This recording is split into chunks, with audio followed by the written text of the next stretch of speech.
So the next speaker is Alberto Peruzzi from Italy, working at the University of Florence.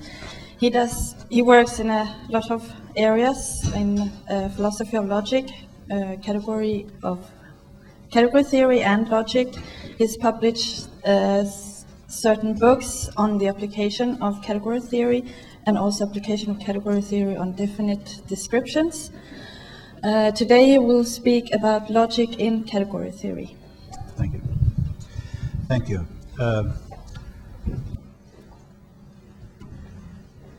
I shall start, since this meeting is in honor also of MacLean, 60 years from the birth of category theory, with a few words by him, words he wrote for the preface to the Italian edition of Mathematics, Form and Function. And this Italian edition never appeared, so you can't have read these words. Just a few from the preface, where he said, today, I'm retranslating into English, so perhaps it's not. Today, I could give a new formulation to my view of mathematics by talking about the proteiform character of mathematics. That is, the claim that one and the same mathematical form has many different realizations and thus many different functions. This is very important and central claim of the view he advocated in his book, and which summarized many points elaborated by MacLean through his whole careers. And the question this quotation raises is, what about logic? Proteiform character of mathematics, many different realizations, many different functions. Actually, logic faces two different traditions in the 20th century. There is the Frege tradition and the Boolean tradition, to synthesize in a way that I take from John Mayberry. The Frege tradition saw mathematics as a branch of logic, and the Boolean tradition, logic as a branch of mathematics. Now, the foundations of mathematics are to be found in the logic of mathematics. This is a very important claim that arose from the development of category theory, and saying to be found in the logic of mathematics means not informal presented mathematical logic as a particular formulation of basic principles of reasoning. The difference between Mayberry and me, for example, on this point is that he holds, as many others, that only set theory can provide a basis for such a logic of mathematics. And Lovier and many colleagues here think that this is not true. It's not true that only set theory can provide a basis for a logic of mathematics.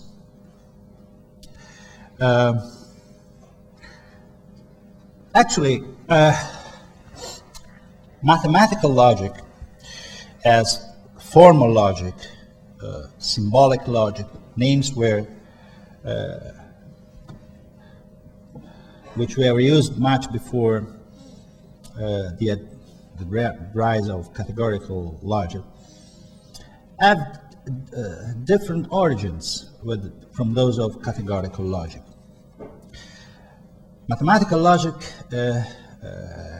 has its roots in foundational problems. So there are justification biases behind the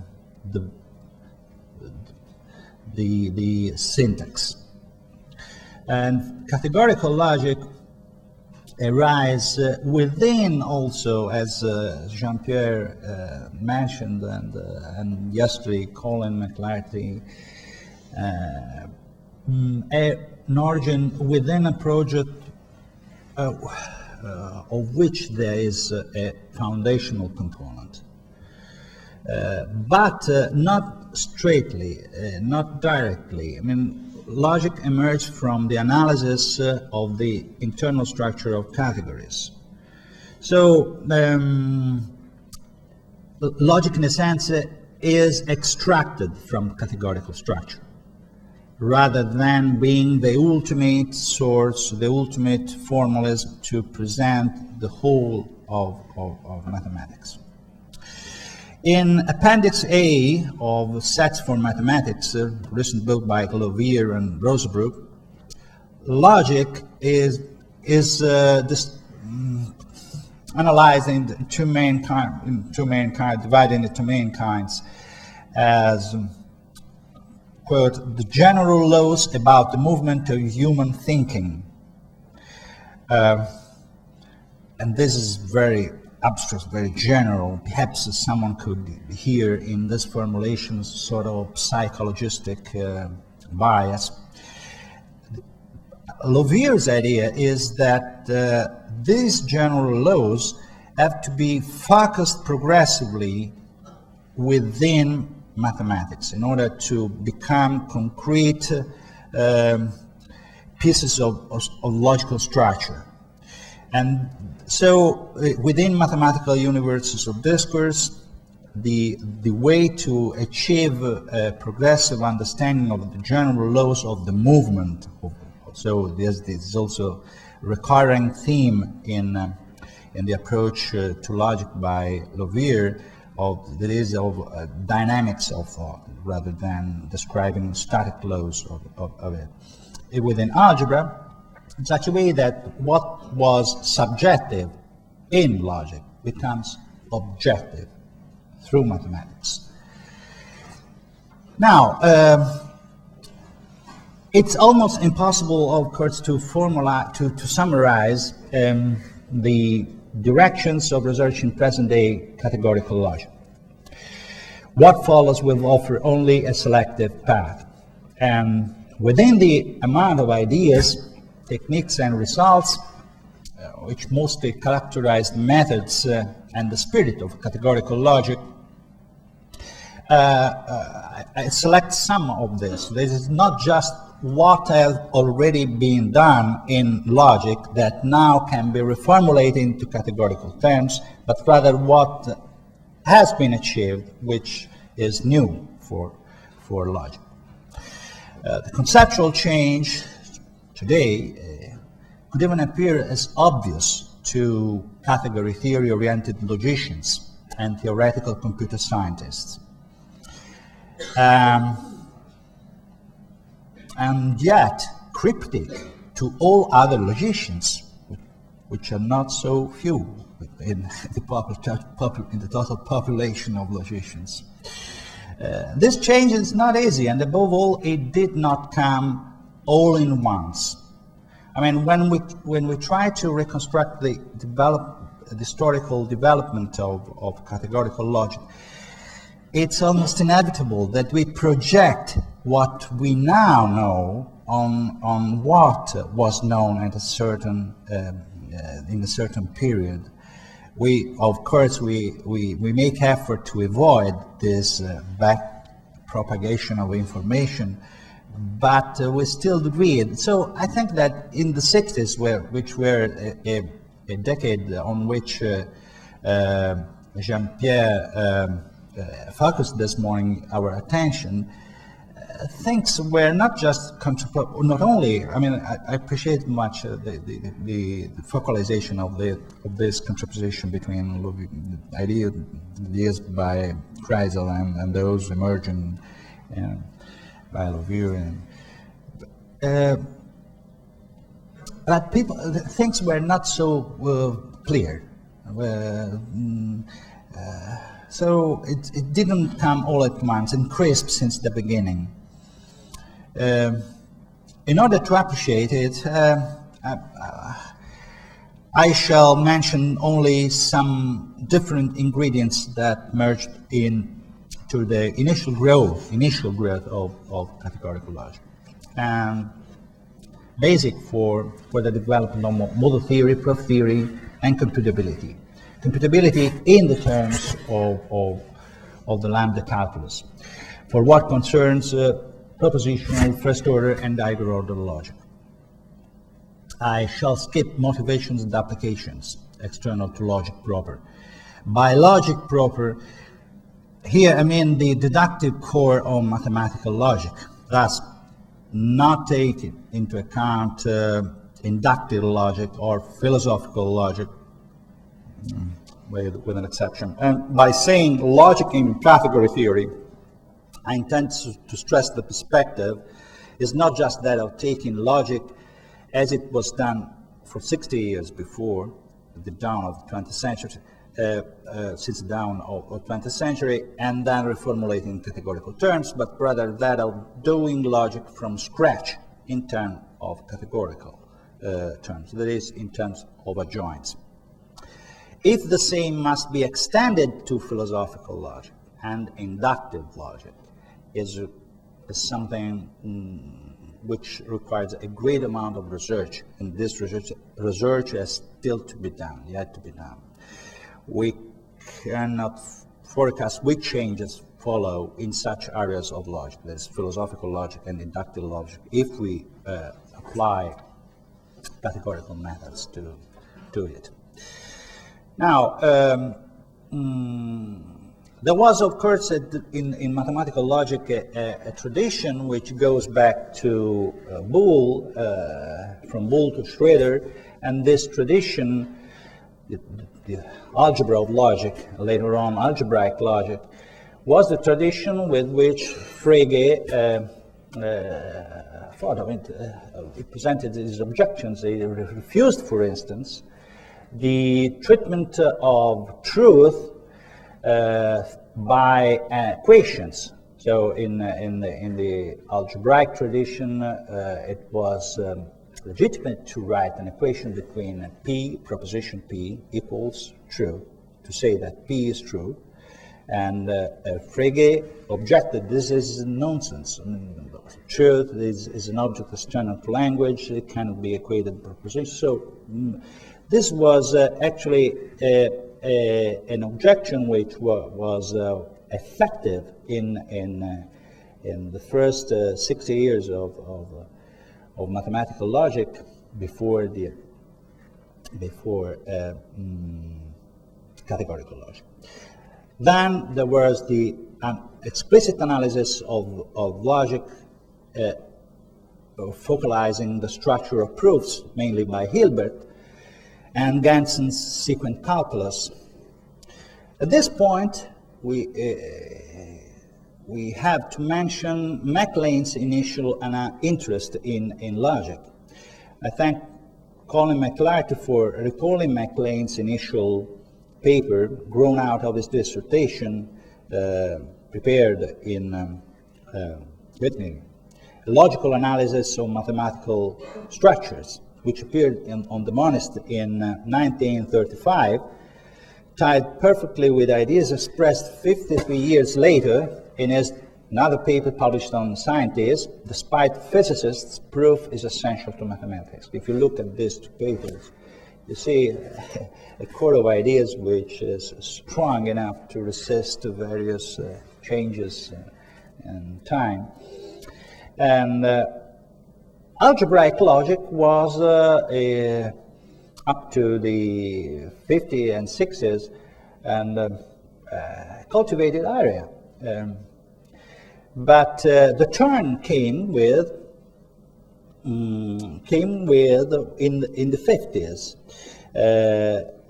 On one hand, Lambeck, in his 58 paper on the mathematics of center structures, prepares the treatment that he later developed by formulating a new version of what was previously known as categorical grammar, which is, as its roots in the Polish tradition, going back to Husserl, logische Untersuchungen, so it's an algebraic treatment of syntactic structure.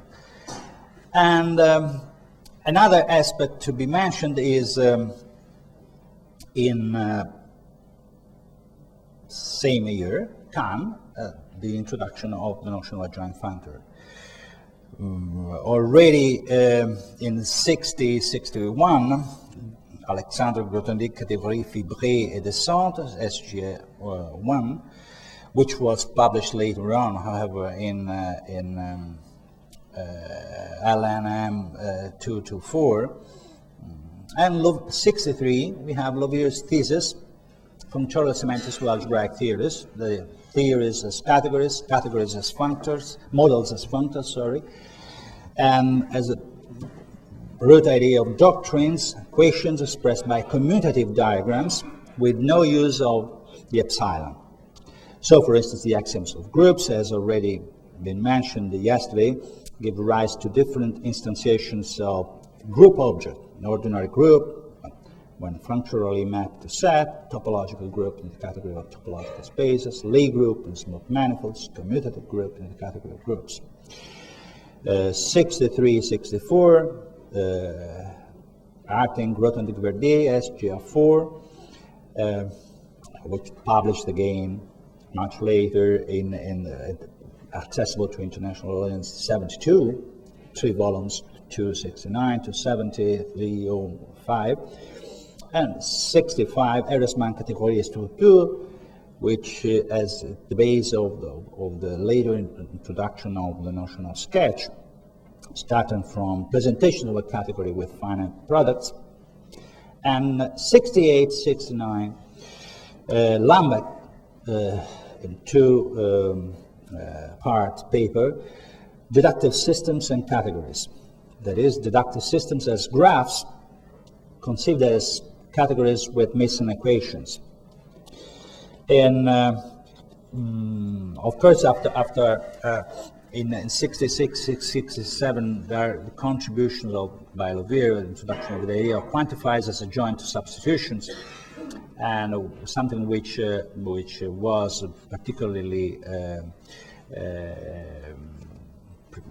with efficiency presented in quantifiers and shifts in 71, with relating logic to algebraic geometry.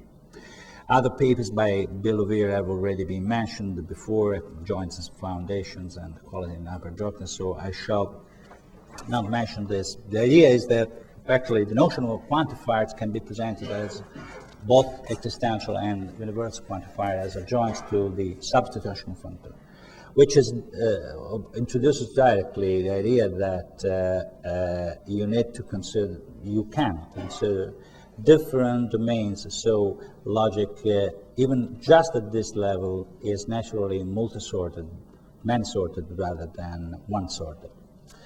Then Lovier's also contributed in 72 with his important introduction to topos algebraic geometry and logic. And in the same year, there was the beginning of crystallization of one of the most important notions in contemporary categorical logic, is notion of internal language. William Mitchell, André Joyal, Jean Benamou, and Costos presented a paper in the seminar Benamou. Joyal's idea was that Cohen, Robinson, and Cribb, Cohen for set theory, Robinson for model theory, and Kripke for forcing, notion of forcing, cryptic for the modal logic, are instances of a general pattern of semantics in shift toposes. 72-73, Louvier had his Perugia lectures, Teoria delle categorie sopra un topos di base, and one year later, Fuhrman's thesis at Oxford, connections between category theory and logic, and other 75, model theory and topoi, Boileau thesis at Montreal, types of verbs to pose, Louvier 75, published, but it's the logical logic in 73, continuously variable sets, algebraic geometry equals geometric logic, and Benabou, Fibration petite et localement petite. 76, it was the first historical essay on the development of categorical foundations and categorical logic, and was published in Italian by Corrado Mangione, even if a good part of it was contributed by other logicians who were previously students of Louvier in Perugia. They came from Milan and in 77 the two handbooks, Macaire-Reyes' First Order Categorical Logic, Systematic Treatment, and in particular the motivation for the recovery of infinitory logic, which seemed not to have that mathematical relevance that resulted, on the contrary, to have from the approach by category theory, and Johnston's topos theory. Also, for logicians, it was important to have in the Barwise handbook of mathematical logic, two chapters, one written by Koch and Reyes on doctrines, and the other by Fuhrman on logic and topoi, which were a sort of window to enter the universe of category theory for logicians. And so, I stop here because I mentioned these contributions, because in these contributions, actually the basic ideas of what later on was done within category. The ideas were there, so they were developed later on, with an exception.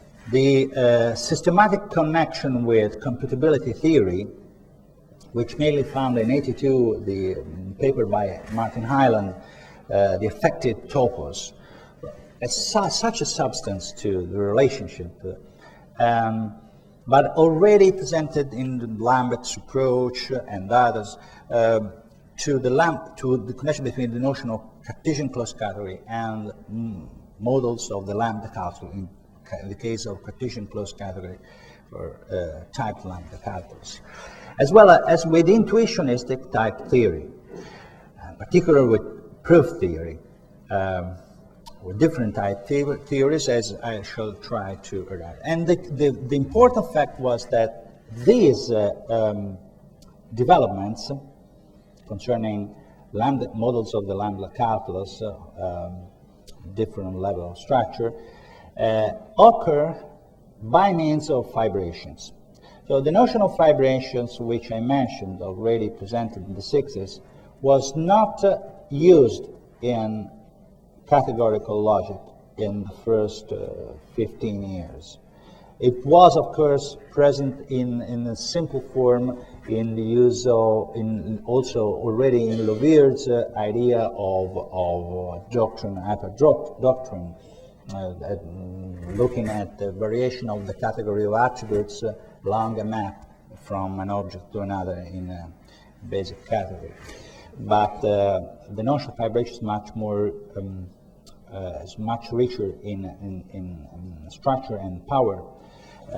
And it was needed to deal with type theories of increasing powers with respect to the one, the kind of type theory which can be represented in topos theory. So when that's part of what I anticipated, that when we reconstruct the past, we project. So I mentioned catégorie fibrée by Benabou, but I mean, if you look at just the standard categorical logic up to higher order constructive type theories, that notion was mainly unimportant.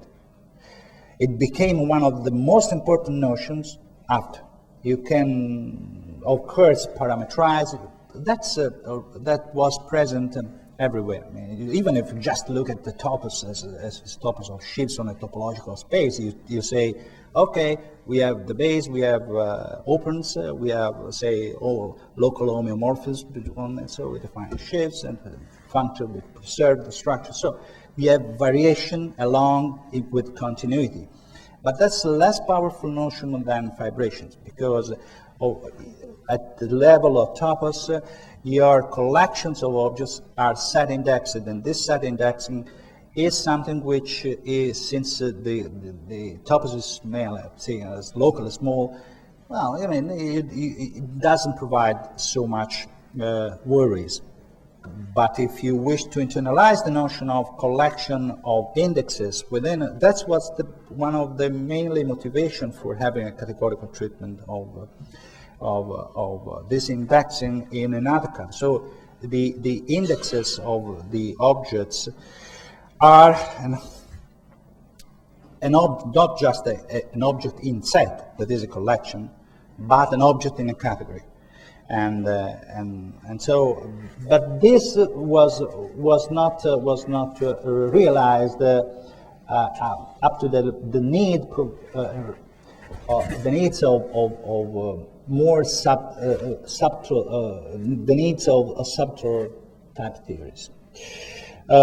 So, if up to the 70s the relationship between logic and category theory was essentially confined to category theorists interested in logic, in the 80s, the picture began to change, and today the range of interactions spans almost any branch of mathematical logic, with also some use of category theoretic notions in what is called as philosophical logic. Actually, categorical logic occurs as one of the subjects covered in the 2005 expansion, volume 12, of the Handbook of Philosophical Logic. There is a paper, actually I don't know whether this volume has already appeared, but anyway, it's announced. The development of categorical logic, whereas in 77, Barwell's Handbook of Categorical or Mathematical Logic contained two papers by, as I said, by Cock-Reyes and the Logic by Fuhrman. So the situation now seems to be this. One might presume that that categorical logic belongs to the intersection of the two ways of doing and using logic. Now, that mathematical logic and philosophical logic have non-empty intersection is obvious. That the intersection contains categorical logic is not obvious at all. The only sense I can make of this fact, this inclusion, lies in the joint effects of these two data. First, that higher order free intuitionistic logic being valid and complete for topos models, and the fact that intuitionistic conditions on the meaning of negations, disjunction, and existential quantification being a well-established reference point, not only for the philosophy of mathematics, but after Dummett, also for the philosophy of language. Still, this may seem as puzzling motivation from, so to say, a sociological point of view. In view of what? In view of the standard approach to logical philosophical analysis of language, which do not take into account categories and functors. And in addition, if there is a branch of logic which is mostly tied to mathematics, That is categorical logic. So, I mean, it's puzzling because the part of logic in which mathematics is mostly present should be one part of philosophical logic, whereas philosophical logic is usually conceived as the part, the subject, dealing with subjects which are not so strictly connected with mathematical practice. Okay, so I said, the only sense I can make of this is the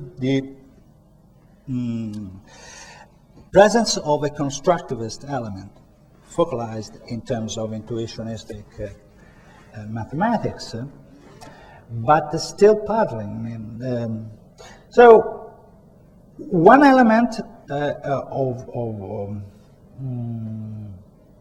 to be noted is the presence of equality as a basic symbol of logic, and this is part of the strict link between mathematics and logic, which was not present in previous formalizations of mathematical logic.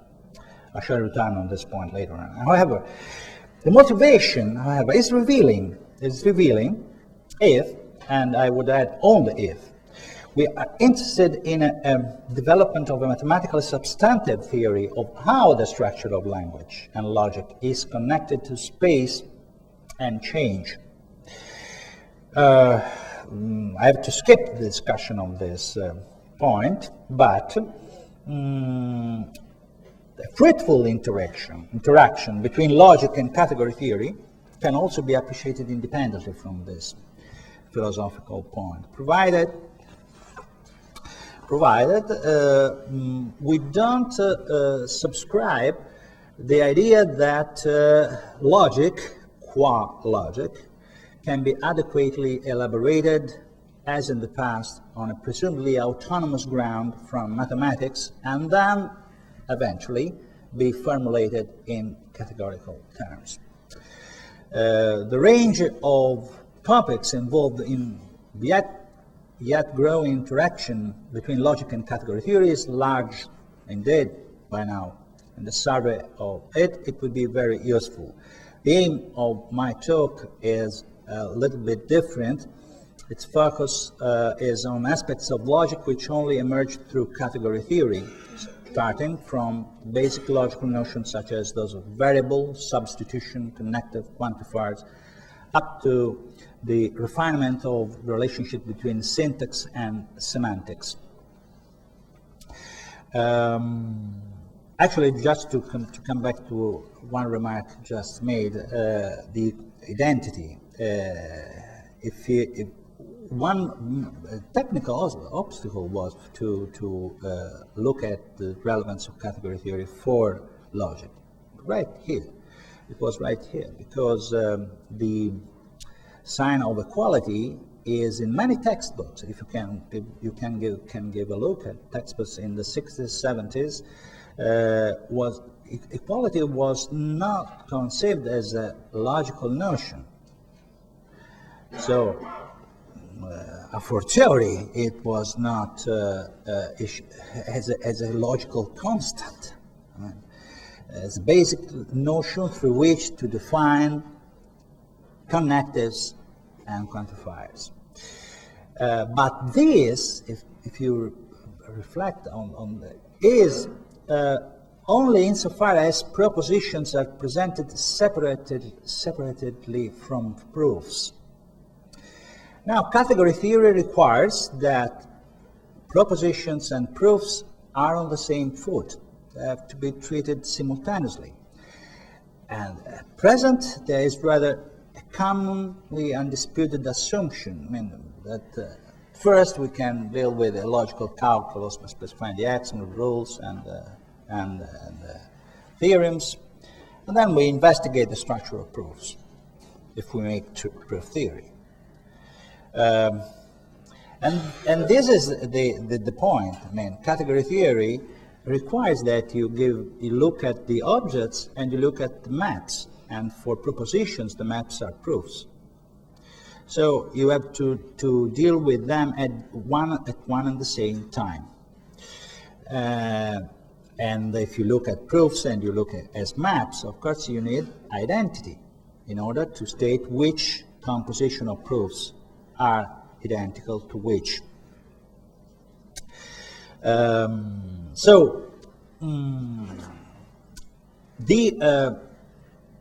importance of this this is just one aspect. That is that at that time, however, say the end of the 60s, during the 60s, the idea was that, as Jean-Pierre this morning has already remarked, that perhaps category theory can be useful for logic in the sense of having a theory which allows to deal with languages which are purely functional, and the form of sentences is only equational, and to speak about the models of a theory in such a language with axioms of such a form, in terms of not just class of models, but speaking of category of models.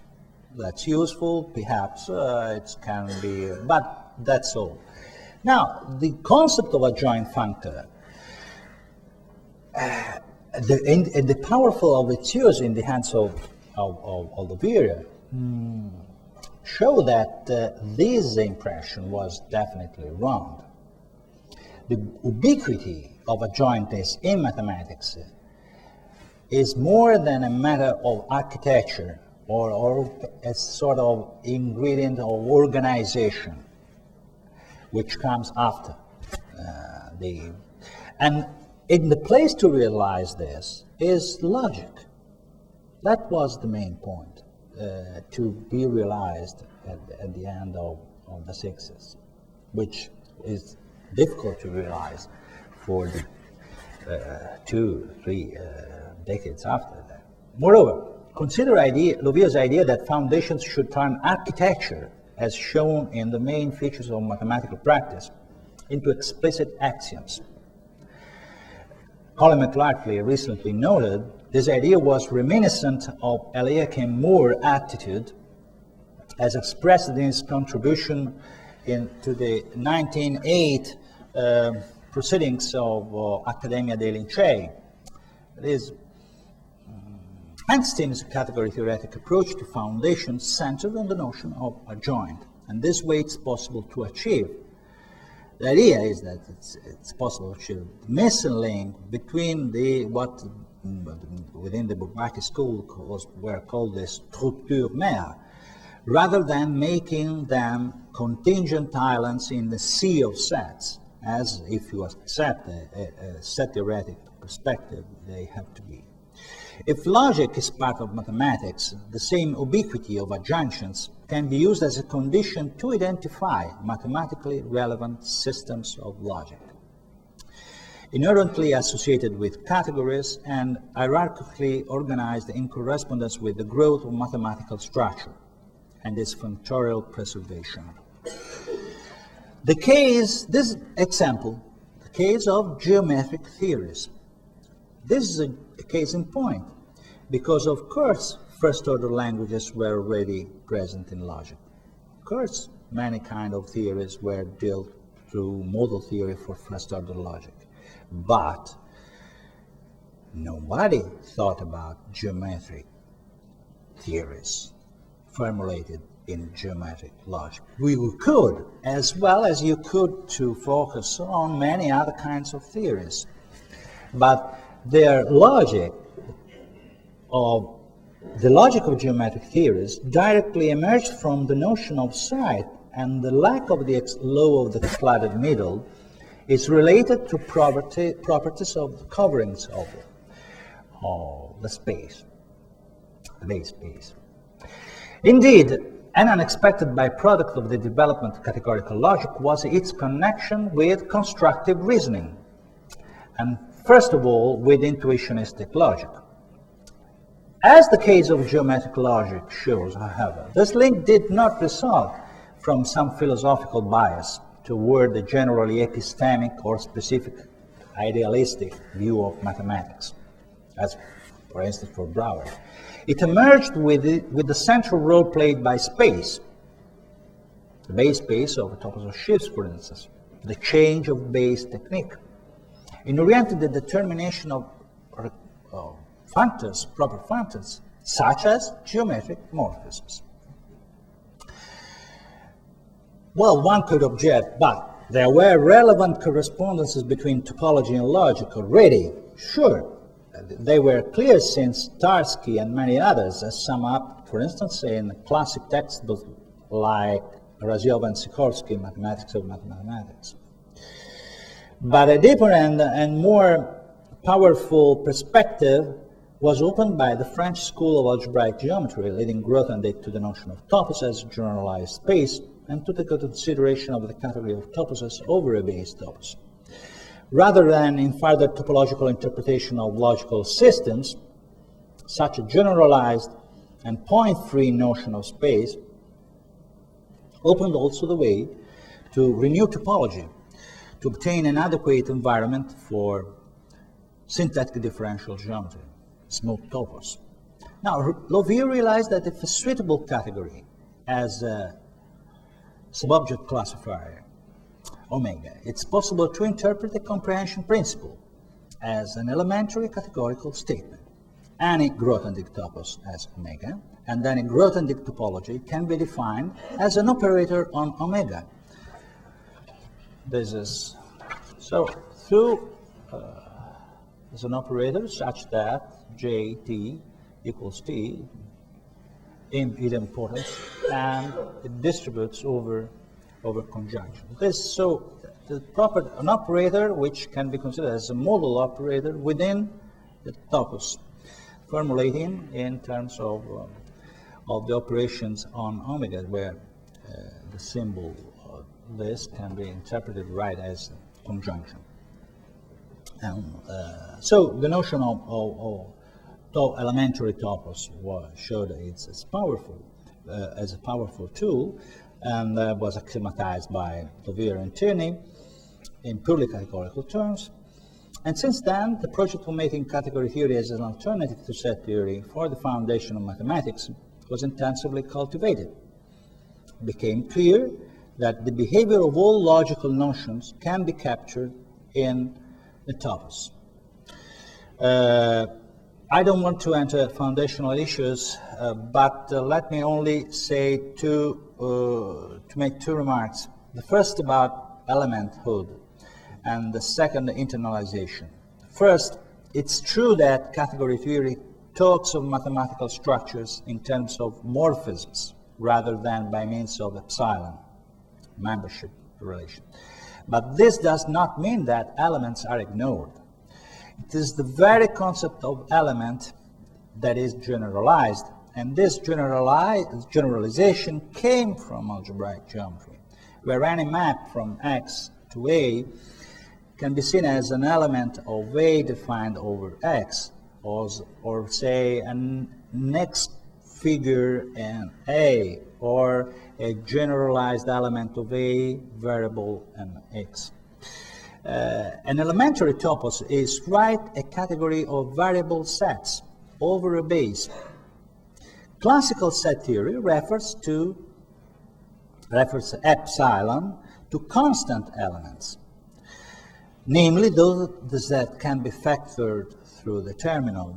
And even so conceived, a categorical framework, differently from classical set theory, makes it clear that constancy is associated with globality for many relevant categories.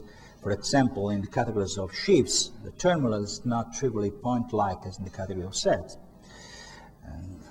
Topos is a tile over a topological space X. Elements are, in this sense, are global sections, but there can be no global section, although there are many. There can be more local sections.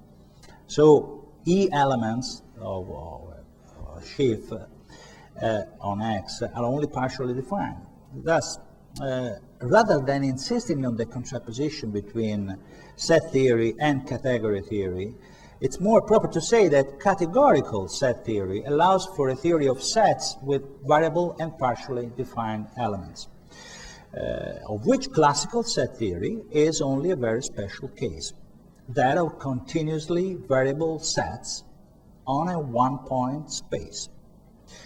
Type theoretically, this implies that there can be sorts with no closed terms, constant terms. For given any closed term, say type B, you can always transform by exponentiation to terms from the terminal to B at the power, at certain power. Thus, variable elements are more than multiple possibilities of constancy. And the resultant semantics of type theories is more general than classical set theoretic one. Second point, internalization. If all of logic can be done, and can be done in a more efficient way within category theory, which is far from obvious, or in a more prudential way, if all of logic necessary to present-day mathematics can, then even those who claim that mathematics has to be found on an axiom-based axioms must realize that purely categorical concepts play an essential role in foundation. This may seem a bypass argument, but it has the virtue of shifting common objections against categorical foundations from semantics to syntax, a space-laden syntax, if we follow the intuition coming from Dobbs theory. Hence the crucial importance of developing a purely categorical proof theory. There are two problems with this shift, however, to be honest. And since time is much quicker than my voice, I wish to give, rather than describing before the two problems, it's better than I give examples of them directly. First, consider the formulation of intuitionistic propositional logic. You have a category pair of propositions and proofs. Well, this structure can be described just by a picture of adjoints, where one is the terminal category, and you define the truth as right adjoint to the only unique functor from P to 1, and the absurd as left adjoint, and the diagonal right and left joint to the diagonal in order to describe product and coproduct, which are conjunction and disjunction, and exponentiation as right adjoint to a multiplication time where beta represents a generic letter, propositional letter. And at this point, you see that if you have to do all of this here, you have the structure of, if you interpret this, for instance, just in a map, this structure onto an algebraic structure, you have the structure of a Hating algebra. If you had this, you have the structure of a co-Hating algebra, because you have the left adjoint to the coproduct with beta as an index. So this is intuitionistic propositional logic, defined completely by adjoints. Of course, you can axiomatize. I mean, these data provide you with a list of axioms and rules. For instance, you can write down, as Lambeck did, the axioms, which are 8 axioms, relative to the fact that this is a category with projections, with a terminal object, with evaluations as a joint to product, and injections into the product and the initial object. And then we have rules with composition of proofs, with the fact that you have product error and adjointness here with the lambda abstraction. Actually, you see that apart from the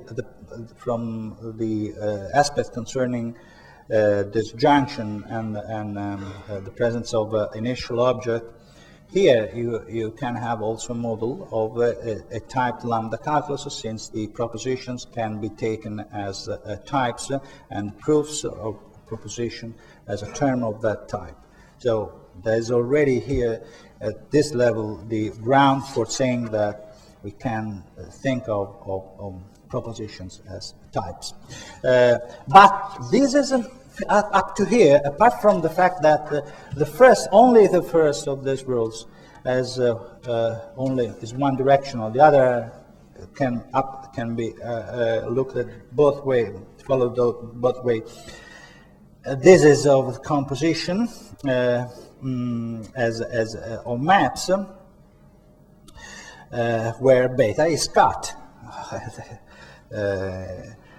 If you look up upside down, what you should like to have is the existence of a beta such that, and that is the content of interpolation theorem. I mean, the interpolation theorem provides you, given the form of alpha and given the form of gamma, what is the form of beta such that blah blah blah.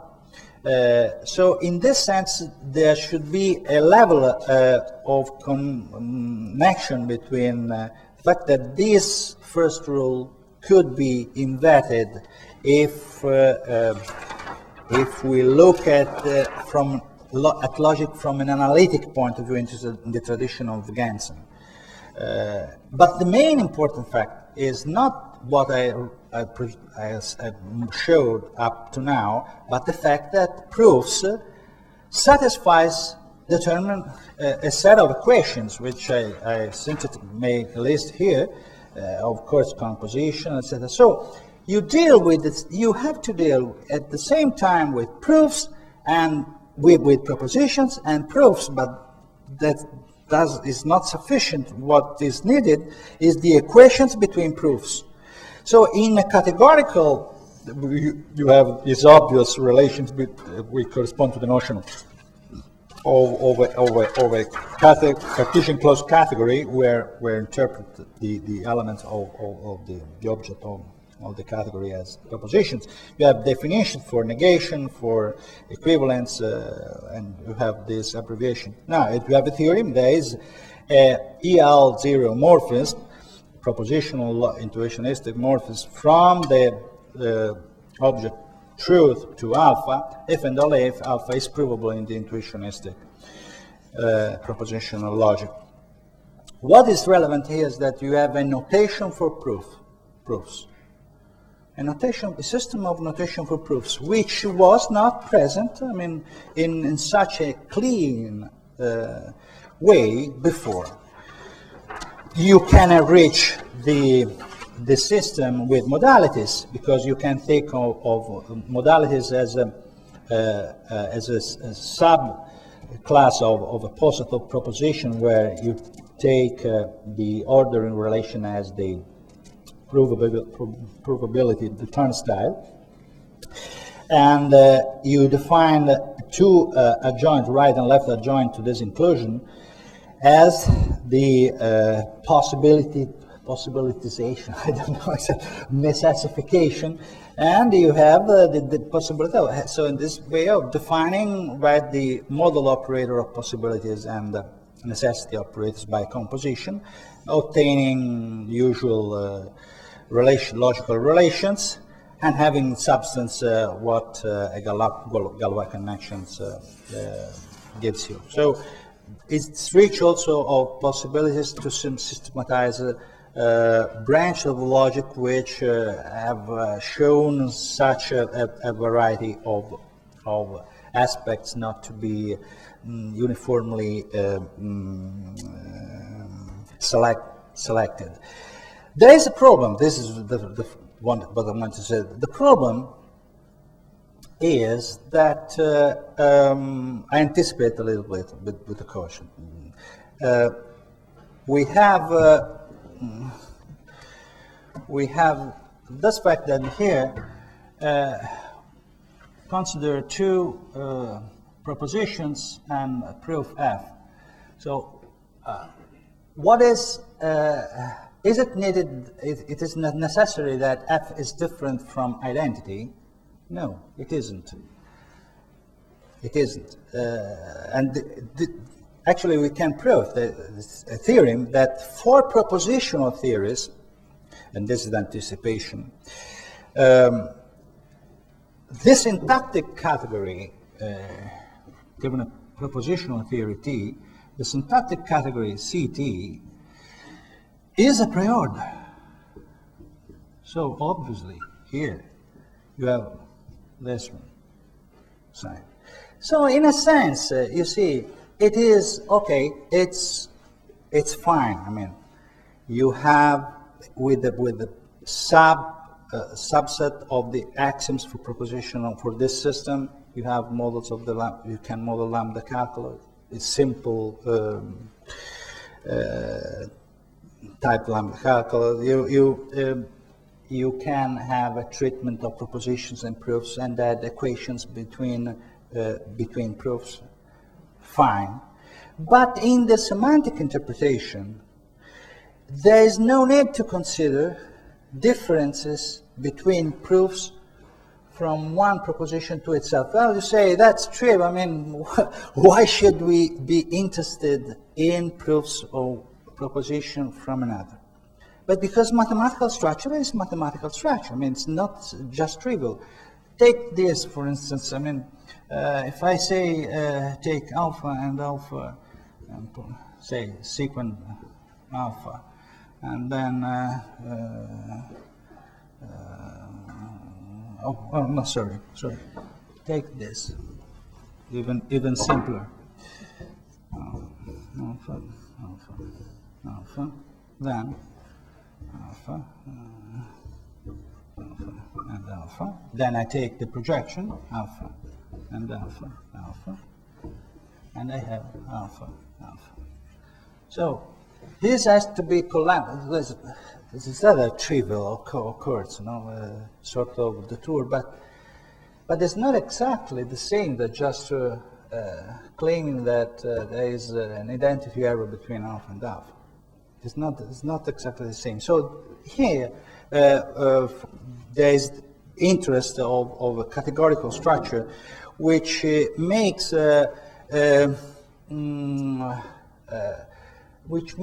provides a motivation for saying that even at the level of propositional theories, category theory provides a correspondence between the richer structure of proofs for which we have a notation here, and the semantics interpretation. Because if we just, if we are, you see, if logic is, if we look at the relationship between axioms and theorems of theory in terms of probability, and just so we look at the logic of probability. Of course, if you get the completeness theorem, so you prove soundness and completeness, it's okay. But if you wish to have a logic of proofs, not of probability, but of proofs, of the structure of proofs, then you would like to have a categorical treatment of proofs that you can't forget in interpreting the category. But if you, this theorem that CT is a priori that says that, you can't forget the fact that here. So there is, when I thought about this problem, actually many years ago, the idea was an homotopy theoretic idea behind this. Because if you look at the truth of and the probability of a sentence is the fact that you have more than the fact that from alpha, of course, follows truth, because this T is the terminal, but T provides an element of alpha, in this sense. So you have a loop here. And if alpha is true in substance, since T is the terminal, this loop can be contracted to the point. So it's propositions which, the idea was that propositions which can be proved if you look at all possible proofs of it from itself, can be constructed to a null path. And so the addition of a proposition to a theory corresponds to the fact that you slice the category corresponds to the theory, and you collapse you make that proposition collapse to the terminal. So you reduce the genus of a theory.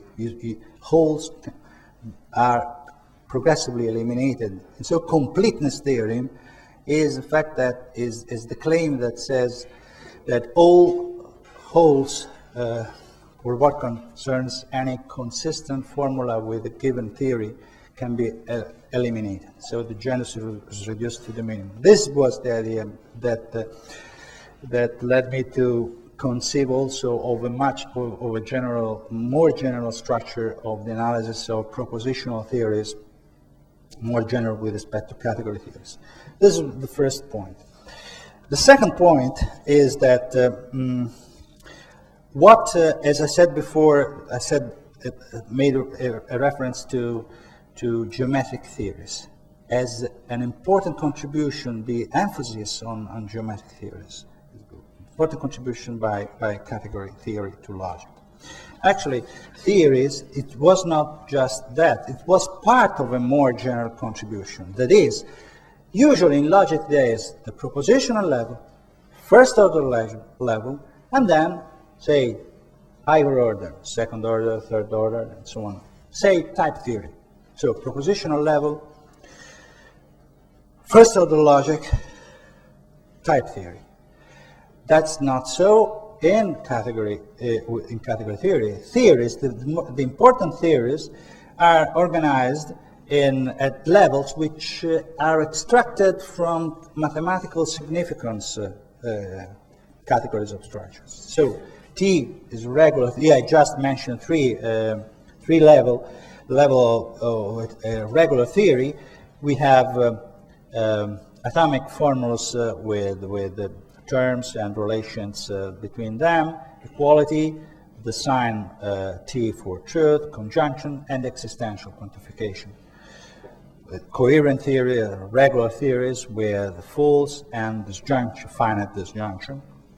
And geometric theories are coherent theories with possibly infinitary disjunctions between formulas, where the set of finite or free variables in the collection of Fi is finite.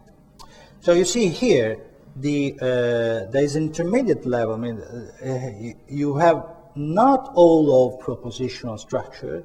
You have not all of first order structure. You are progressively pieces of this structure which come together, and this is what important. So in a sense, this separation between the propositional level and the first order level is, say, cracked in pieces of mathematically relevant aspects.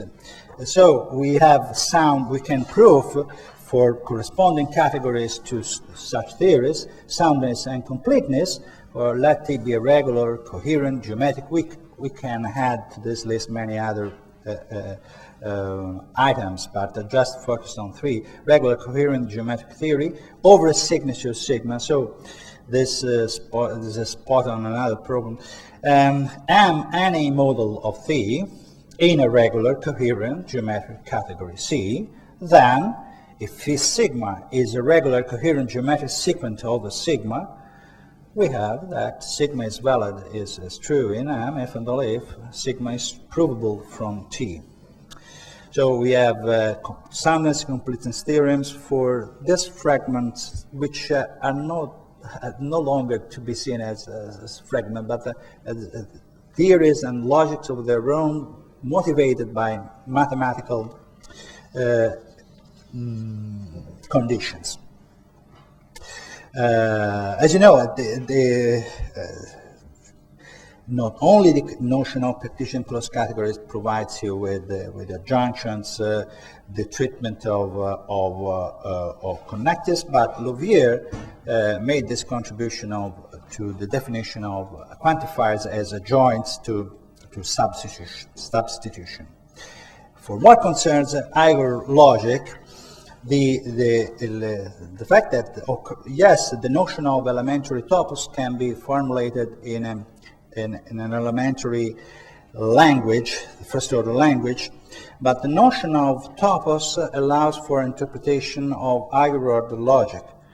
So, and this is related, right, to the presence of an object of truth values, omega, because that becomes, in terms of types, the types of propositions. And quantification. So what it means? It means that we have propositional quantifiers. That is, terms of type omega are variable of type omega are propositional variables. Since we can quantify over them, we have propositional quantifiers, and we can measure the power of having propositional quantifier in this context by this, that we can define all logical notions, which is an extraordinary result.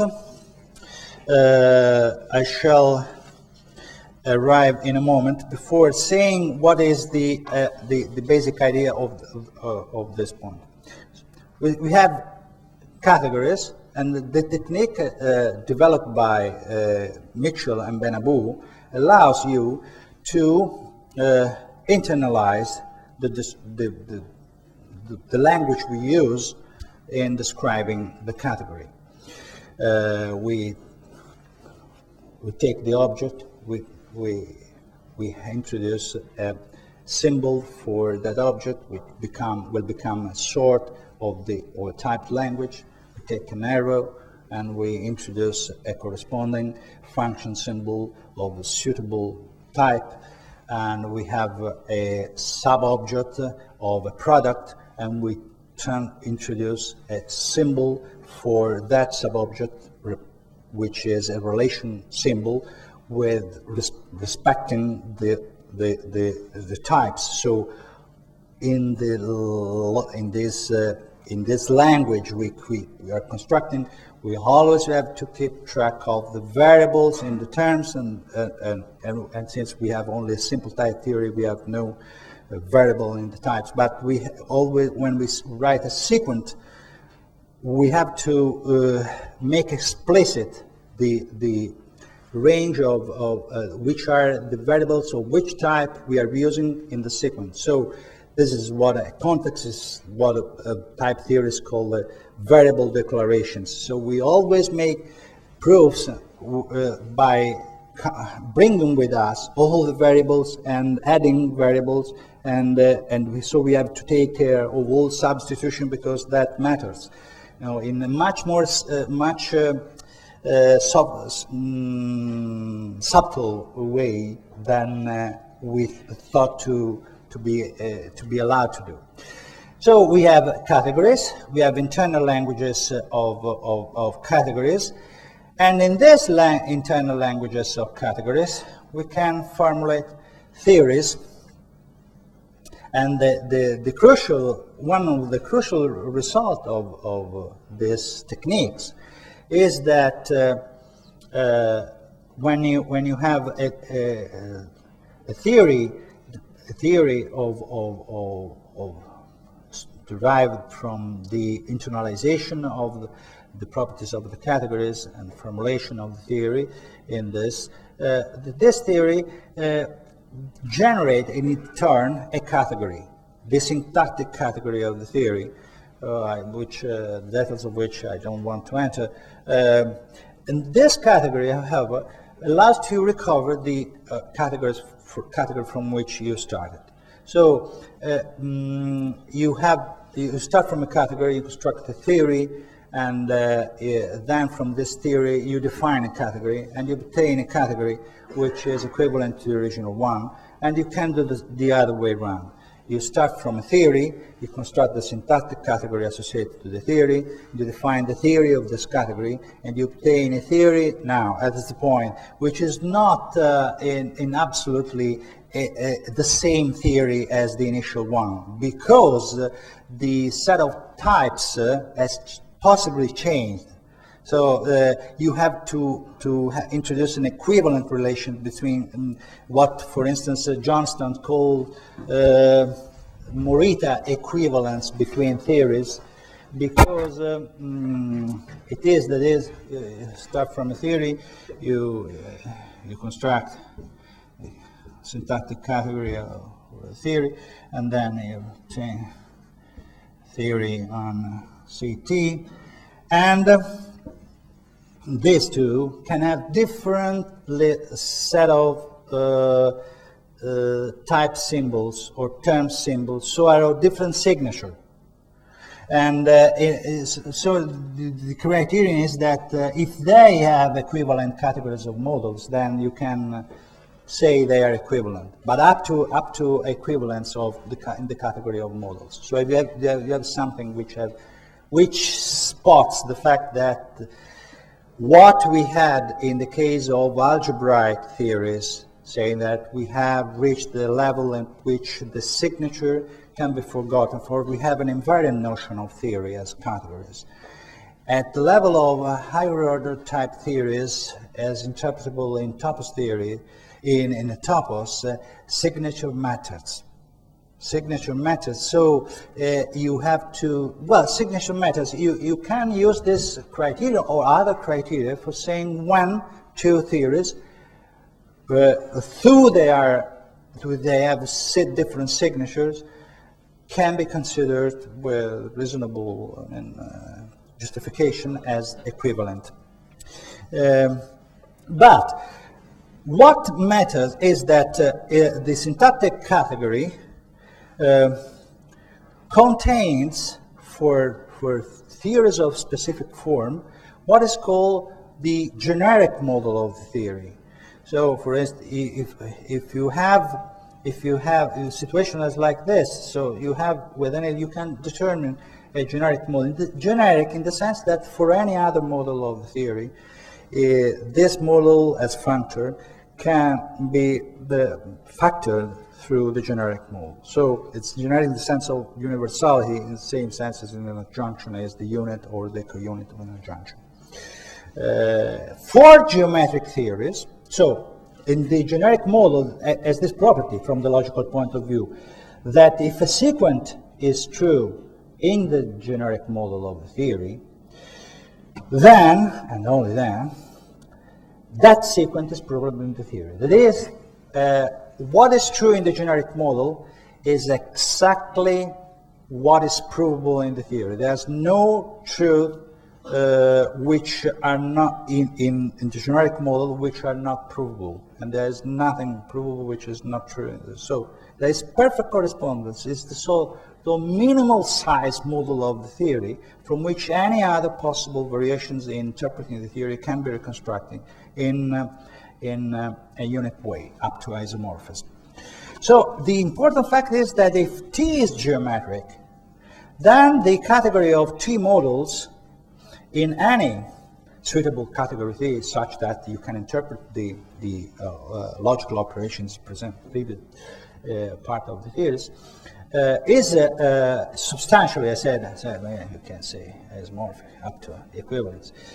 The category of geometric functors, so those which preserve the structure of geometric formulas in sequence, from the syntactic category associated to D. And the fact to be noted is that the generic model for a theory lives in a category designed to match the syntactic form of the theory. But this category in which to define this generic model is in general different from the category of sets. So this is you see, the positive ingredients which were not seen they could not be seen from a semantics remaining within the horizon of a purely epsilon-based notion of set. Moreover, the last thing I wish to say about geometric theories is the fact that for geometric theories, their models in Boolean toposes suffice, in the sense that if you take a sequent of a geometric theory and that sequence is provable in the theory, if and only if it is classically provable. So the class of Boolean toposes is enough to consider to determine provability. This is related to properties of geometric morphisms, and this says that geometric theories are important. They are related, obviously, since they're constructed by finite conjunctions and infinitary disjunction, obviously related to continuous maps and to the fact that the continuous map brings you preserve the inverse of a continuous map preserves conjunctions of opens and disjunctions, arbitrary disjunctions of opens. So essentially, which is the idea which gave rise to the notion of complete 18 algebra as an 18 algebra in which you have this distributivity x times y equals x. So you take the 18 algebra which satisfies these generalized equations, mirroring the properties of the lattice of open sets of topological spaces, and you define a category. Well, actually, you can define two categories which are opposite to one each other. There is the category of frames and the category of locales, and a lot of research has been done, especially using this these properties of this algebraic structure in, for instance, in investigating independence proofs, model theory, in set theory, and in topology and in topos theory, more in general aspects of topos theory. Now, I raised some at the same time I presented the aspects which should give you the sense of the richness of this new perspective and the powerful of its methods and the flexibility of it in terms of identification of levels of logical structures which are cleaner and deeper than previously thought. I suggested also some problems, and the first was presented in relation to propositional theories. The second concerns the internalization. That is the fact that at the level of topos theory, we can have an internalization, and so which can be made explicit through a local language. These ideas goes back to Benabou, Joyal, Coste, Zangwill's thesis, and John Bell, who in his book on local set theories, toposes and local set theories, made it known in a very, very elegant way. Such a local language, you specify a set, a system of basic types, of which one is a symbol for, it's not the object one of the category, is a symbol for a type. omega is the same. It's not the object, sub-object classifier, truth value object, but a symbol plus ground types. And you, given these basic types, you define product types and power types. You introduce a list of terms for individual variables for each type, a specified term of type 1, as function symbols for morphisms types, and so that if you have a functional symbol from two types and t as a term of type tau, ft is a term of type sigma, and antiples of terms for product types, and projections terms from given a product type to its factor. Moreover, you have in this language given a term of type omega, which is the type of propositions, and the variable tau, you define abstraction here as a term in this way, so that you read obviously the set of x such that alpha is a term of type p tau, so a power type of tau. And if you have two terms of type tau, you define the equation, the identity. You can introduce so identity is here relative to type omega. So this is a proposition actually. So it has to be a proposition of its proper types, omega. And if you have a term of type tau and S is a term of type power type tau, then T belongs to S is a term of type omega. It's a proposition, so in this case. Actually, it can be a formula if some of this is a variable. So in this way, we obtain look up to here to write down this list. I never used a logical symbol. So I introduced this notation and this notation, which are traditional set theoretic notions, apply identity.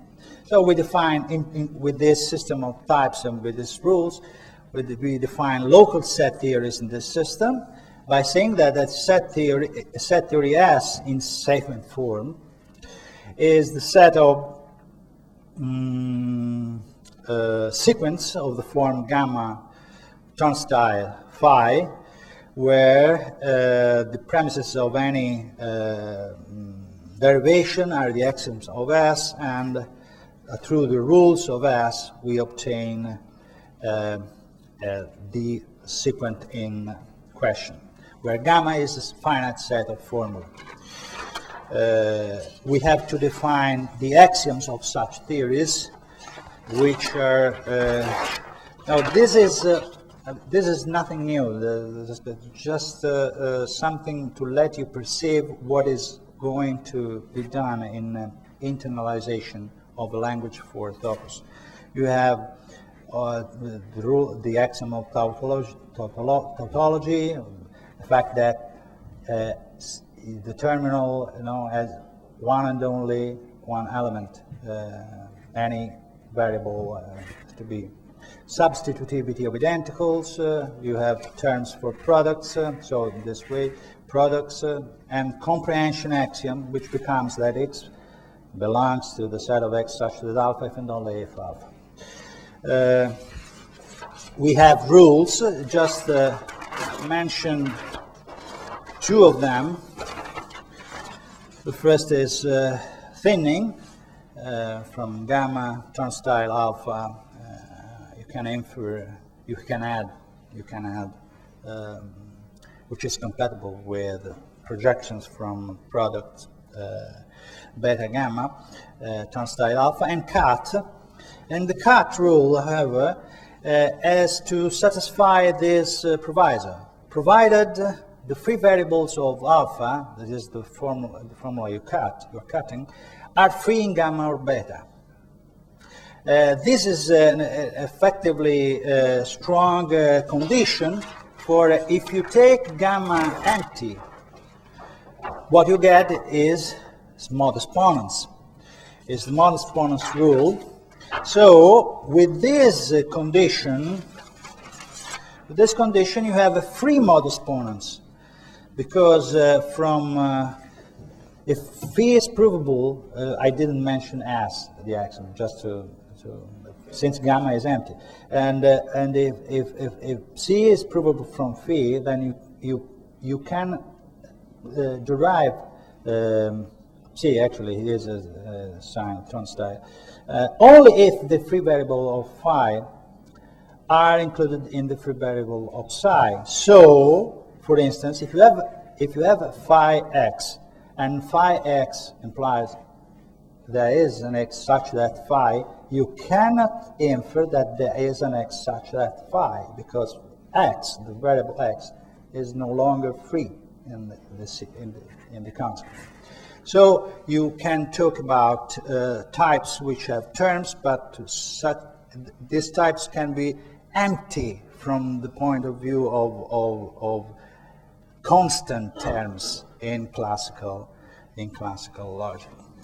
Only partially defined. So this actually gave rise to the possibility of having at the same time a free logic and intuitionistic logic. So in intuitionistic free logic, logic of partial terms, which was started by Fuhrman and Scott in the 76, 77, and the treatment for definite descriptions was summarized in my paper in the 80s. Theory of descriptions in categorical terms. In the internal language is that for any logical notion, true, negation, etc., you have a possibility through propositional quantifier, you define it by equations at the ultimately just equation. So I don't enter the details of this, but to let you see what's going on, it's that category theory is disappearing, is disappearing. Since by the process I mentioned before of constructing a category out of a theory by making the steps, we can introduce the linguistic topos. So you have a set, a local set theory, and you construct from its structure a topos. Let's call it CS, the category of sets so these are L sets, where L is the language, the local language as before, and we construct the objects in this way. We define an equivalence between S sets, if and only if it can be proved that there are equals in the theory. We take the equivalence classes of sets with respect to this equivalence relation, so we make a quotient for x, when x, which is of power type tau. We take as morphisms, these are the objects of the category we are constructing. We take as functions formal terms we start from formal terms, triples of where f is a function symbol, x and y are as sets, such that it's provable that f belongs to the power type, well, actually, to the set corresponding to the power type. And together, these S sets and S functions form a category which is a topos. This is, say, the linguistic topos associated to the category. Now, in particular, you have the fact that through this topos and its properties, you can recover any other model of the theory from which, as local set theory, you started from. And you have also the possibility of expressing properties of logical important properties such as the fact that the topos is Boolean and you have internal properties in this way, which is almost trivial, but anyway, where omega is a propositional variable. Well-pointedness, that is the fact that one is a generator of the topos, there is any two parallel maps between two objects are different. If they are different, then there is an element of the domain of both such that the composition different. So well pointed in this sense that one is generates is sufficient to distinguish any two parallel morphisms, which is the classical version of extensionality axiom. But look, in the internal language, you have say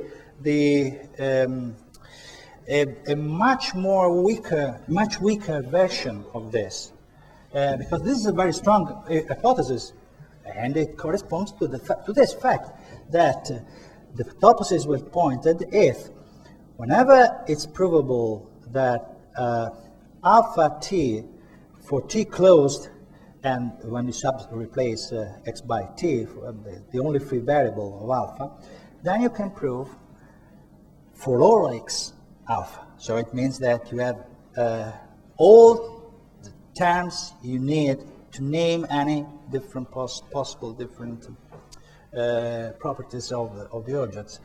And in the internal language, this is not an intrinsic part of the language.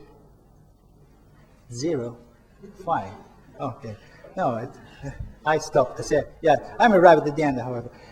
You have only this, that if you have say, an object A and an object B, and you take these two maps F, G, and you consider element of A, well, the generic, if say for any x, for any x element, so for any, say, x belongs to A in this sense, no? This element belongs to A.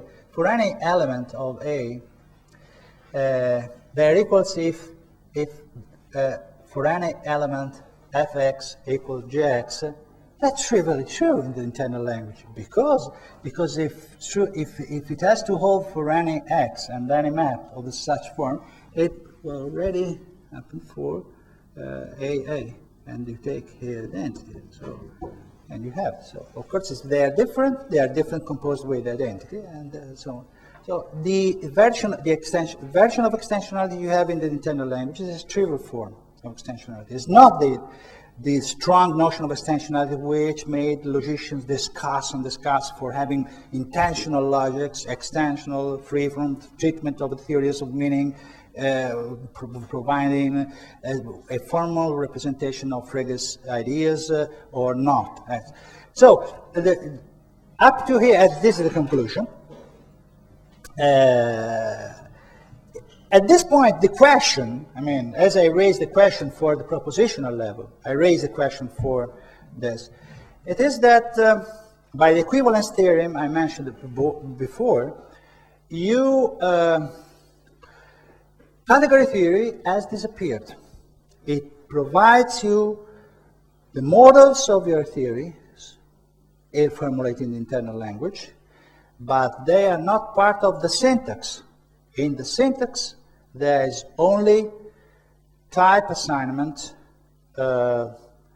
and equalities and formation of sets, abstraction sets. That's all. You have localized, that is the epsilon membership relation now has been localized, so you can speak that if X, an element X belongs to a set, but an element is to be, the sets are defined by subtypes, actually, of types, and terms are defined to take into account the domain of the map and the codomain. So it seems that, after all, set theory has been vindicated. Now it's no longer classical set theory. It is localized set theory, with the logic which is free, allows you to have cuts with no existential commitment. In the end, what you get is a type theory which determines the logic. So in a sense, even logic has disappeared because it's just type theory. It's just type theory. Now, when this picture finds evidence, where we have found evidence that this picture is something which is inadequate. I mean, that there is a place where category theories come back to be essential. The place where category theories turn out to be essential, and not only in the interpretation of the theories, is when the system of types is not just simple hierarchy of types, but types are more sophisticated, are more complex entities. They contain variables, so we have 10 variables, so we have dependent type theory, and we can have also in determination of a type a type variable, so a type which depends on variation of types. And here enters vibrations, and here you see that topos theory is only a small part of it. Thank you.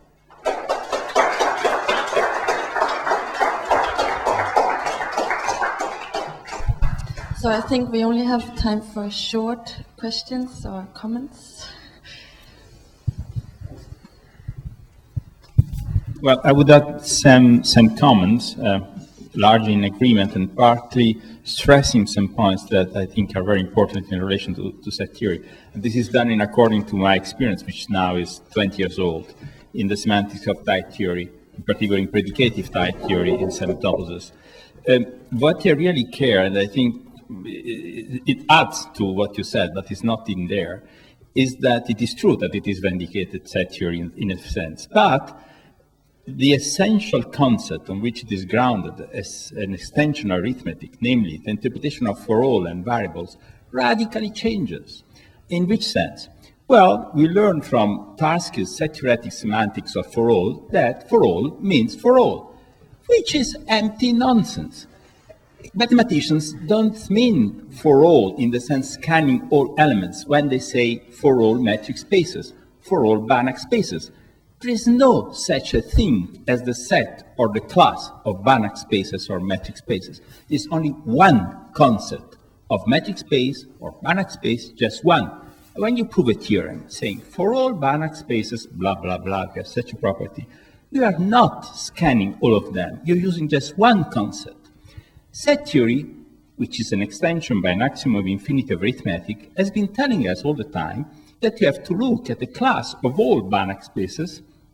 And why that? Because for all in arithmetic, in the proof theory of arithmetic, is interpreted as for all, because induction proves a property by looking for zero, and then the successor, and then giving the property for all. But this is only because in arithmetic you have a well-ordered underlying structure. When you think in mathematics to real numbers or metric spaces, these are not well-ordered parts of a well-ordered universe. And the proof goes by generic, by one concept, the concept you are dealing with, the concept of real number, the concept of metric space. This is extremely misleading, and is one of the reasons by which, because of this theoretic approach, we have been there's been this ontological discussion in mathematics. Does this set of Banach spaces really exist like this table? And this is due to this absolutely wrong interpretation of for all according to the practice of mathematics. And then category theory reestablished entirely things in right grounds. And this is not only instrumental to a right understanding of key notions like variable and for all in mathematics, but also technically. Personally, when I did the work of interpreting in predicative type theory, this was possible because what's contradictory in a set theoretic frame, namely in a predicative definition, which would depend, while defining an element of a set on the entire set, disappears in category theory. Because you are taking a generic element, so you don't need to scan all of them. And then the apparently paradoxical quantification simply becomes the closure under a certain product. which makes perfectly sense in mathematics. There are lots of algebraic structures which are closed under certain products. And so the implicative interpretation needs only, this was difficult, the invention of a small complete topos. But that's it. It's just a change of views, which is not vindication. It's radically different, at least from this crucial philosophical interpretation. And I think this should be stressed more, because we see in the practice of mathematics this shifting to the set theoretic common sense, which is absolutely prevailing, and which, when you push it to the end and you say, yes, but what do you mean by for all mathematicians understand that they mean a generic one. I just mean the concept without further definitions. And that's where you work. And that's conceptual mathematics, which is really the core of what category theory is telling us.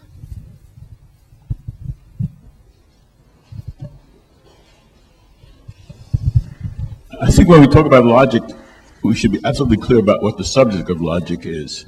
And it seems to me there are three basic possibilities. One subject is thought or reasoning, and you seem to indicate at the beginning of your remarks that this is a Laurier's point of view. I'll indicate why I don't think that's correct. The second possibility is it's being. It's about that logic applies directly to the world. You might say nobody holds this point of view anymore, but if you've dealt with quantum logic, as I have to, you see that's not the case. And the third possibility is logic is about language, which is the point of view I would espouse. Why thought and reasoning is not a good place to put logic. First of all, as important figure as Einstein tells us that he thought and reasoned in nonverbal terms, in terms of visual and even muscular imagery. Now, if you want to talk about logic of muscular imagery, I think only in a metaphorical sense, so that would not be the logic we're talking about. All right, suppose we confine ourselves just to verbal thought in verbal terms. Well, is the logic descriptive? In which case, the most important logical law would be the law of jumping to conclusions, because that's the way most people think. And I don't think we want to have that kind of logic. So it would have to be some kind of normative laws of thought. But where do these norms come from? And if we have different logical systems, as we know that we do, does that mean we have different ways of thinking normatively? Again, I don't think so. So I think we should leave laws of thought and reasoning to cognitive psychology and social psychology. Well, laws of being. Well, you might be a panlogicist, because if you say that logic is about laws of being, you must say being is essentially conceptual in nature, which is what Leibniz and Hegel thought, perhaps Spinoza, which is a perfectly reasonable philosophical point of view if you want to adopt it, but I don't think logic should force you to do that. You should adopt that point of view for other reasons. And particularly, if you adopt this point of view that logic is about laws of being, you have to do the kind of thing Hilary Putnam says: if you have new physics, you have to change the laws of logic. So he has laws of new quantum mechanics, means you have new laws of logic. I don't think that's correct. Rules of language, however, and you see, when you say the logic is about language, you don't have to say laws of language, you can say rules of language. There's a subclass of the rules of language, which are logical rules, and this I get from Zinoviev and Wessel. Wessel translated Zinoviev's book as logische Sprachregeln, logical rules of language, a subclass of the rules of language. And this point of view then shows you how, with different languages, you can have different logics. In particular, as you get more and more formal languages, you get from informal to more formal logics, and you get perfectly formalized language, and you can get a mathematical logic which formalizes the logic of that language. In particular, one can handle this question of quantum mechanics in the following way. One says that if you take the being point of view, you're forced to the logic of quantum mechanics, singular and of. And that's the way Birkhoff formulated the question first in the 30s, and Finkelstein and Putnam have done. But if you take the language point of view, then you can realize the problem can be turned from the logic of quantum mechanics to the question of what logics, possibly plural, for quantum mechanics are useful. Because the question is not right or wrong, it's useful or not useful, and one can have different logics of quantum mechanics. In particular, it seems to me it depends on how you define what a proposition is within the quantum mechanical structure. And if you define the proposition with all the full discussion of the phenomena involved, in Bohr's sense of the word, or process in Feynman's sense of the word, you can get along with classical logic. But if you try to use a more generalized concept of proposition, which includes which does not include the specification of the conditions of preparation registration system, then you have other logics, and that's where we come to topos theory, because Isham and Butterfield, for example, have used topos theory to define a sort of intuitionist kind of quantum logic. I think it's perfectly respectable to do that if you understand it's only within a certain logical context. It has nothing to do with the nature of the world when you do that. So I think that's why it's very important not to waver and understand that logic is always about language and not about being or psychology.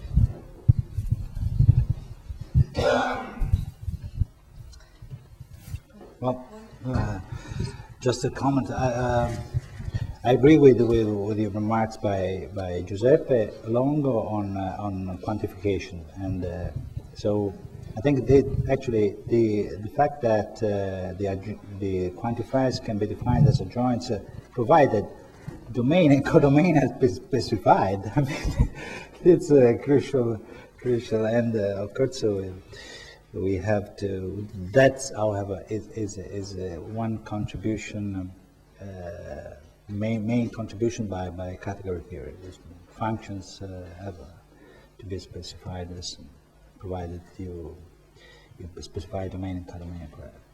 And the remark about logic, very briefly. Yes, this is great. There are many problems concerning with the conception of logic. I think that one of the main difficulties in the dialogue between logicians, between mathematicians and philosophers interested in logic in 20th century was the idea that for philosophers logic concerns the structure of language, that's all. And so, so to say, it has in this view, since the language can provide the background for expressions of the most different theories, logic has to be something independent of any theory you express in the language. This it would appear as a very elegant, a very liberal way of conceiving logic, but it turns out to be the way of separating philosophers interested in logic from mathematicians and physicists interested in logic, because the logic in the view, in Lovier's view, and what is a structure which emerged from category which has progressively more structure, so can express more logical structure or not. So in this way, logic comes from within the theories. Now, the notion, the same, what you said about logic could also be repeated about theories, because there are different notions of theories. So in correspondence with every notion of logic you mentioned before, we could specify a notion of theory. So my answer in a sense is ambiguous, because for when I speak of relationship between logic and theory, I have to specify the particular notion of theory in correspondence with that. Is there a notion of theory without language? So the idea emerged with the notion of a theory as a category for what concerns universal algebra in the 60s, was that a theory is a category, and as a category, it is independent from the particular language, the signature of the language you use. The theory of groups is a theory that you decide to use, an individual constant for the identity of the group, or you use a universal existential sentence, say that there is an X such that for any Y, etc. It is the same theory. But at the level of typed languages, higher order typed languages, there are problems with this, with recovering this independence. So the very notion of theory, according to me, has to be still to be worked in order to arrive at this independence. But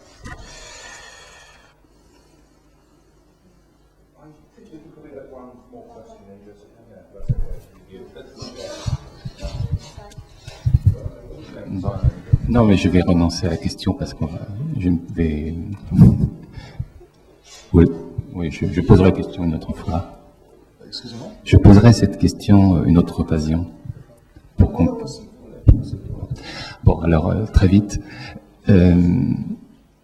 En effet, la question de la logique est très compliquée parce qu'il y a déjà la question du langage, mais je pense que si on prend la logique du côté description d'une activité mathématique, alors c'est difficile d'imaginer qu'on impose un format logique pour une activité qui s'invente. C'est-à-dire que la logique devrait venir depuis l'activité. Ça, c'est le premier point. Et alors, ça c'est la question que je pose maintenant. Quand la logique vient de l'activité, si je puis dire, elle vient de l'activité à son terme, pas de l'activité elle-même analysée en termes élémentaires. C'est-à-dire que dans ce contexte-là, tout ça ne marche pas du tout, parce que on a une logique qui est depuis le bas, n'est-ce pas? On met des propriétés élémentaires et on construit. C'est-à-dire que ceci, c'est une importation d'une autre activité qui a eu lieu autrefois, et dans un format constructif. Bon, la question est aussi, avec la catégorie, on peut aussi faire autre chose, c'est-à-dire qu'on peut faire de la logique par le haut à partir de résultats d'aujourd'hui.